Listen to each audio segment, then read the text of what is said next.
का एक कतरा भी न गिरा। जब लोगों का भूख और प्यास से बुरा हाल हो गया तो उन्होंने आपस में मशवरा किया कि ये सब मुसीबत हमारे ऊपर इस वजह से आई है कि इदरीस अलैहिस्सलाम ने अपने खुदा से कहकर बारिश रुकवा दी है और वो खुद कहाँ चले गए हैं इस बात का कोई पता नहीं। फिर उन्होंने फैसला किया कि सब मिलकर तौबा करेंगे और अल्लाह से दुआ करेंगे कि वो बारिश बरसाए। वो सब एक जगह इकट्ठे हुए, अपने सरों में मिट्टी डाली और रो रो कर अल्लाह से माफी मांगने लगे।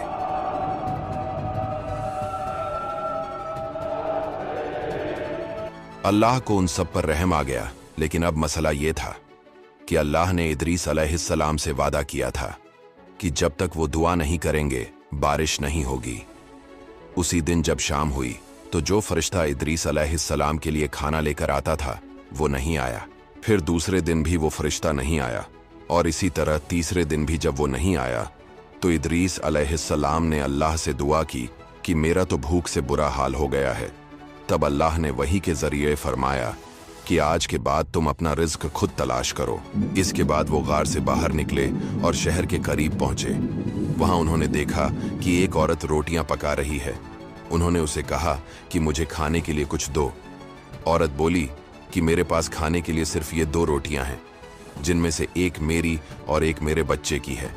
इसके अलावा हमारे पास कुछ नहीं है। इदरीस अलैहिस्सलाम ने कहा कि मैंने कई दिनों से कुछ नहीं खाया और मेरे जिस्म में बिल्कुल जान नहीं है। मुझे इतना रोटी का टुकड़ा दे दो कि मैं खाकर चलने के काबिल हो जाऊं। वो औरत बोली कि अगर मैं तुम्हें अपनी रोटी दे दूं तो मैं मर जाऊंगी, और अगर अपने बच्चे की रोटी तुम्हें दे दूं तो मेरा बच्चा मर जाएगा। 20 साल हो गए हैं, बारिश का एक कतरा नहीं बरसा। ये सब कुछ उस इदरीस की वजह से हुआ है। हमारे ऊपर अजाब डालकर वो खुद पता नहीं कहां चला गया। इदरीस अलैहिस्सलाम ने कहा कि तुम्हारा बच्चा छोटा है, उसे आधी रोटी दे दो और आधी मुझे दे दो। उस औरत ने ये बात मान ली और उन्हें अपने बच्चे के हिस्से में से आधी रोटी दे दी। जब उस बच्चे ने देखा कि इदरीस अलैहिस्सलाम उसके हिस्से की रोटी खा रहे हैं तो वो जोर जोर से रोने लगा और मर गया। वो औरत बोली कि तुम्हारी वजह से मेरा बच्चा मर गया। इदरीस अलैहिस्सलाम ने कहा कि घबराओ मत, मैं अल्लाह के हुक्म से उसे अभी जिंदा कर देता हूँ। उन्होंने उसके बाजू पकड़े और कहा कि ऐ रूह, मैं खुदा का नबी इदरीस हूँ, अल्लाह के हुक्म से इस मुर्दा जिस्म में वापस आ जा। उसी वक्त वो बच्चा जिंदा हो गया। ये देखकर वो औरत खुश हो गई और बोली कि मैं आप पर ईमान लाती हूँ, और बाहर निकलकर शोर मचाने लगी कि लोगों देखो, इदरीस वापस आ गए हैं, अब हमारा अजाब खत्म हो जाएगा। इदरीस अलैहिस्सलाम वहां से निकलकर बादशाह के महल के करीब एक जगह पर चले गए। सब लोग उनके पास जमा हो गए और उन्होंने रिक्वेस्ट की कि अल्लाह से बारिश के लिए दुआ करो। इदरीस अलैहिस्सलाम ने कहा कि मैं तब तक दुआ नहीं करूंगा जब तक तुम सब लोग और तुम्हारा बादशाह नंगे पैर मेरे पास आकर रिक्वेस्ट न करो। जब बादशाह को इस बात का पता चला तो उसने 40 आदमियों को भेजा कि इदरीस अलैहिस्सलाम को पकड़कर मेरे पास लाओ। जब वो आदमी वहां आए तो इदरीस अलैहिस्सलाम ने दुआ की और वो सब लोग वहीं मर गए।